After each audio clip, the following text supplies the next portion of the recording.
থেমে থেমে দেশের বিভিন্ন সীমান্ত দিয়ে আবারও পুশিন শুরু করেছে ভারতীয় সীমান্তরক্ষী বাহিনী বিএসএফ। গত ২৪ ঘণ্টায় মোট ৭৯ জনকে পুশিন করা হয়েছে।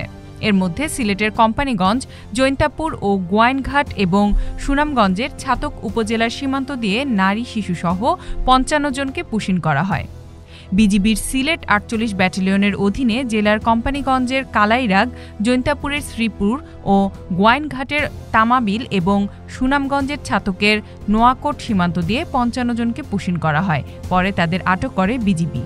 জানা যায়, পুশিনকৃত এসব ব্যক্তি দীর্ঘদিন ধরে ভারতে বসবাস করছিলেন। ভারতীয় পুলিশ তাদের আটক করে বাংলাদেশে পুশিনের জন্য দেশটির সীমান্তরক্ষী বাহিনী বিএসএফের হাতে তুলে দেয়। এছাড়া পঞ্চগড় সদর ও বোদা উপজেলার পৃথক দুটি সীমান্ত দিয়ে নারী শিশুসহ ২৪ জনকে পুশিন করে বিএসএফ। এদের মধ্যে অন্তত একজন ভারতীয় নাগরিক হতে পারে বলে প্রাথমিকভাবে ধারণা করছে Bangladesh border guard BGB. Z news, Dhaka.